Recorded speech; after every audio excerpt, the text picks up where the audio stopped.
So yun po mga idol, no? Isang mapagpalang araw po sa inyong lahat. Brad Dodong Adventure po nagbabalik.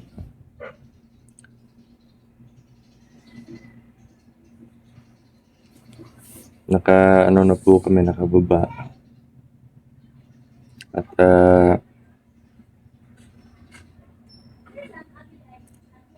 tungkol po dun sa mga kasama ko dati na nasawi. Masakit, mahirap po tanggapin mga idol, no? Kasi yung mga pamilya din sila. At yun. Medyo mabigat sa loob.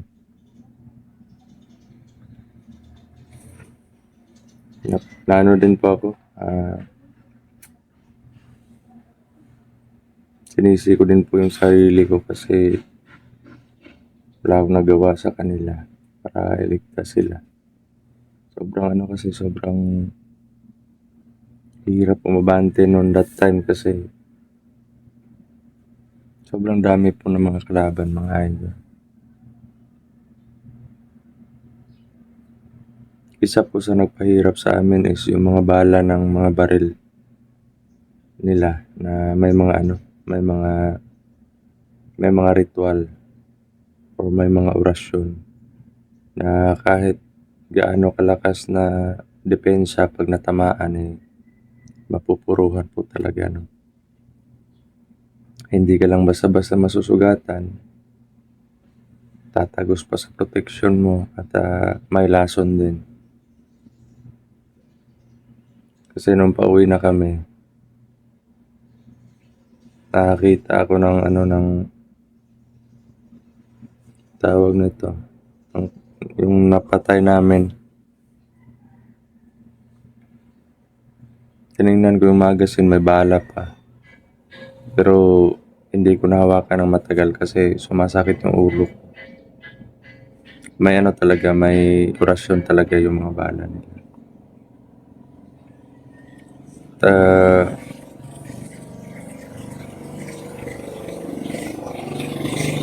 Tungkol naman po doon sa mga nagsasabi na sana hindi ko na lang pinapunta yung dalawang kasama ko dati. Ano po yun kumbaga nung time na kuha ng kalaban si Nathan, nag-chat po sila sa akin. Kumbaga papunta na sila.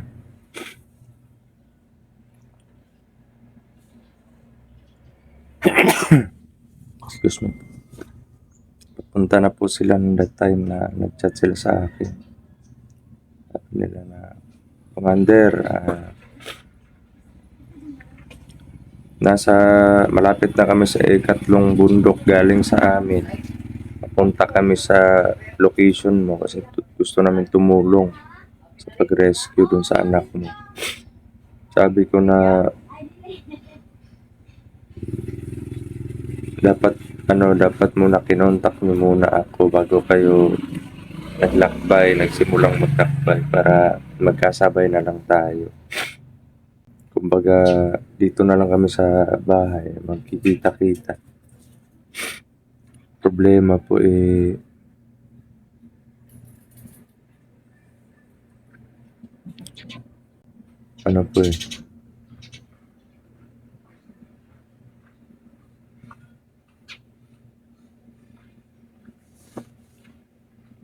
nandun na po sila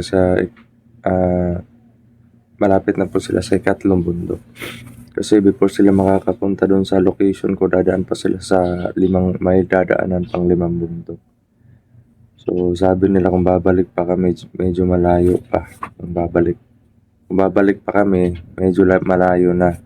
Tsaka alam naman ng mga pamilya namin na may mission kami. Kaya yun, sabi ko, wala rin akong magagawa. Sabi ko na mag-ingat lang kayo at inform ko kayo na sobrang dami ng kalaban dito. Sabi kong gano'n. At medyo delikado kasi iba yung mga katangian ng mga kalaban. Kaya doble ingat talaga at kung pwede iwasan muna yung pakikipaglaban habang hindi pa kami nakikita. At hindi ko na alam kung ano yung mga sumunod na nangyari kasi nung nakuha na namin si Nathan, nag-chat ako sa kanila na, "Bro, pauwi na kami kasi naligtas na yung bata." Tapos yun, hindi na sila nag-reply.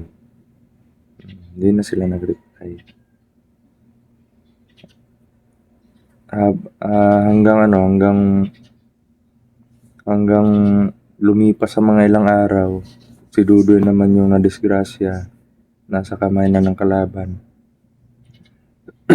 Kaya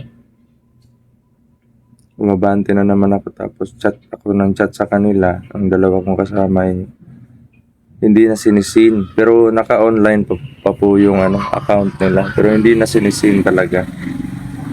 Kaya yun, iba na yung kutob ko.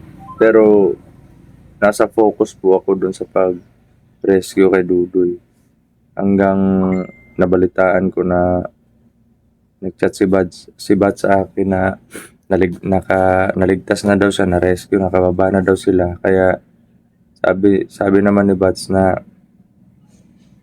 hintayin nyo lang kami sa isang location para sabay tayo kasi susunod kami tutulong sa pag-rescue kay Dudoy. Yung nangyari naman, dumating sila Bats, pero yung mga kasama ko, wala na akong update kung ano nang nangyari sa kalagayan nila. Ayun, nahirapan nga kami sa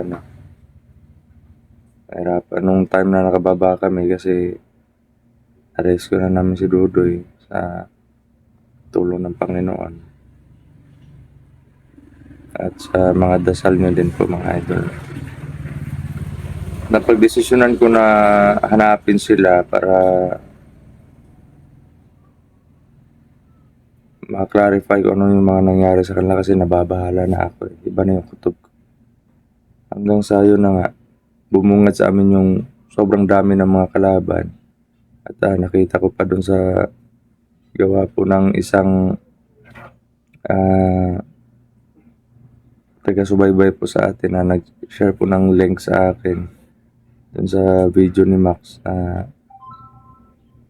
Na-confirm ko po talaga na sila yun kasi base dun sa mga katawan nila at sa mga presensya nila, no.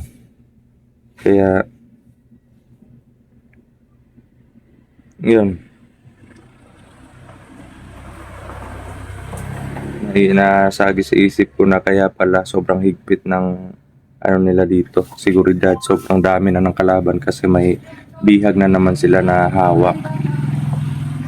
At alam ni Miguel yun na pupunta talaga kami doon or pupunta talaga ako para rescue sila. Pero yun nga, na po, huli na po ang lahat.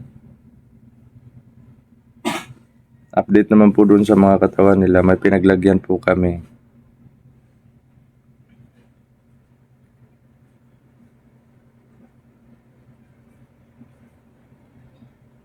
Nasa po yung mga katawan nila, mga idol. Nasa lugar kung saan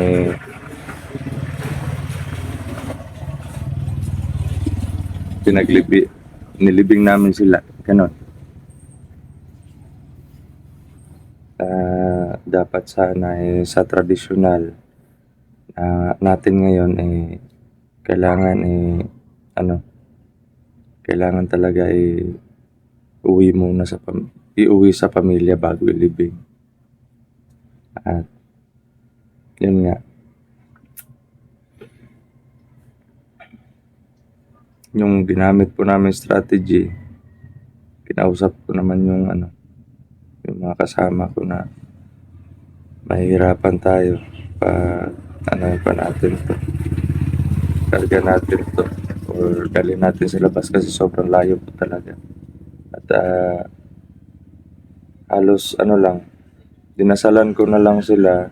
Tapos ginawa ko yung ritual sa ano namin, tradisyon sa mananabas noon, sa sakop ko po. At yun, nandun naman po yung diwata na ano, nandun naman po yung diwata tsaka gabay ko na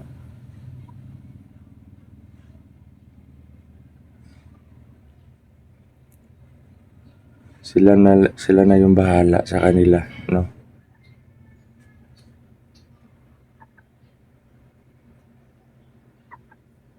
Sana'y magtagumpay. Sana'y magtagumpay yung mga kaibigan natin diwata. At sana okay lang din yung pamilya nila. Hindi ko man sila na-message sa nangyari sa mga ano nila, mga asawa, pero alam ko na nanonood sila sa mga video. Pero antay lang tayo. Baka may pag-asa pa. Kung may pag-asa man or kung magtagumpay man sa mga buhay nila, pero itatago ko na po sila sa video. Itatago ko po sila. Dahil doon sa nangyari sa dalawang kasama dati. May isang commander po na mabait po yung commander na yan. Bagong buhay na din po yan.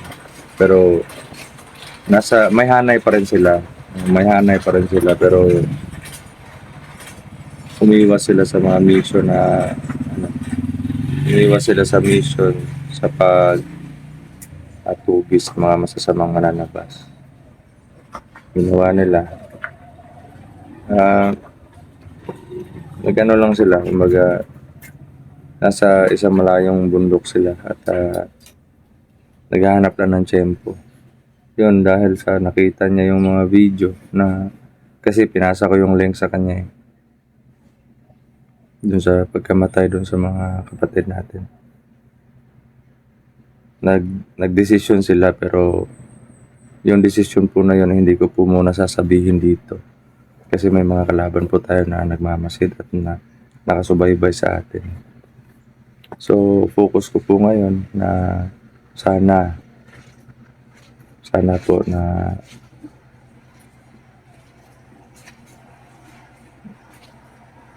mapadalan ko ng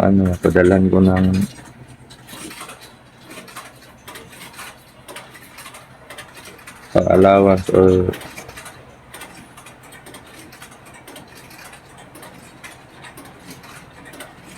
makahanap ako ng allowance para sa mga sa pamilya ko.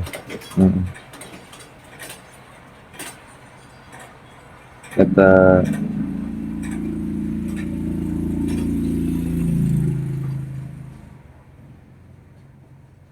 magkabili din kami ng bigas dito. Tsaka may pambaon din ako sa next mission ko po.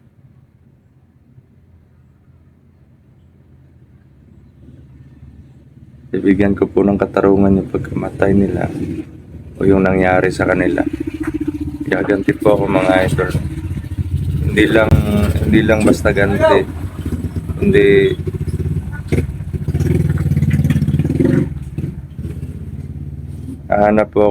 gagawa po ako ng ibang strategy.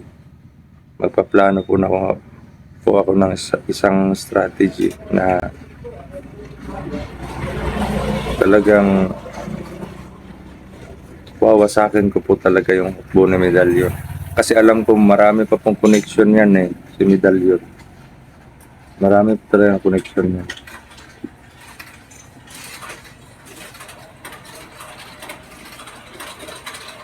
May mga malalakas po na mga commander din na nasa likod niya. At kahit yung baston niya, hindi niya pa ginagamit. Alam ko may baston yan May malakas na baston yan.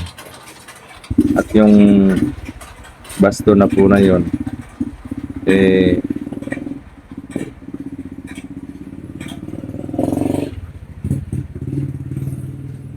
may kapangyarihan po yun ng 10 elements.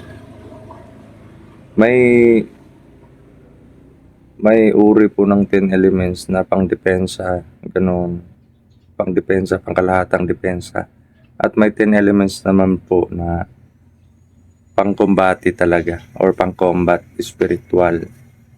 At nakakatulong din sa physical. Yun po yung katangian ng nasa baston ni Medallion. Pero ilang beses ko na po siyang nakita or ilang beses na kami napag-abot sa isang location, isang daan, pero hindi ko pa po talaga hindi ko pa muling nakita yung baston niya. Alam ko tinatago niya yun bilang alas or siguro may isang namamahala doon ngayon.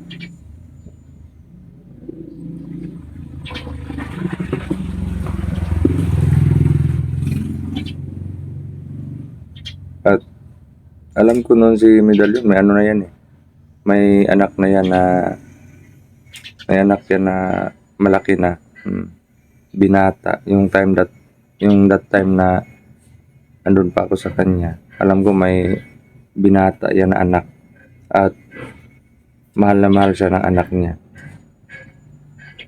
At kumbaga may special training din yun.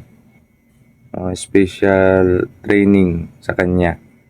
Hindi yung sinasabay sa amin pag nag-training kami, hindi po yung sinasabay. Kaya alam ko, kahit matapos ko man si Medallion, matapos man yung kasama ng Medallion na yan, may papalit pa rin. So, yun.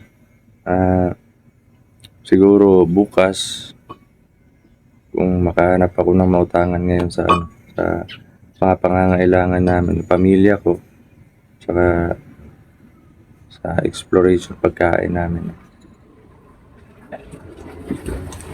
Explore ako bukas kung may allowance na. Kasi kung katulad nito, gusto ko sanang gusto ko maghanap ng sideline, pero nanganganib yung mga buhay namin. Hindi din ako makapag-focus, kaya doon muna ako sa explore. Mangha-hunting ako ng mga dapat huntingin, mga idol. Sana po ipag-pray niyo po ako, mga idol, na sana magtagumpay po ako sa mission. Sana po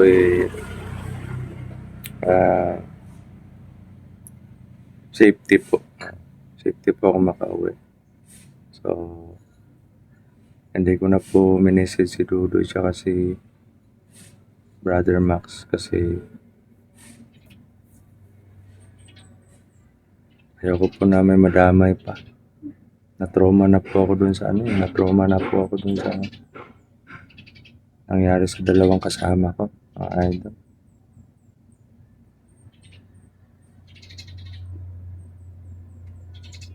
So, yun mga idol lang, nandito na lang po yung update.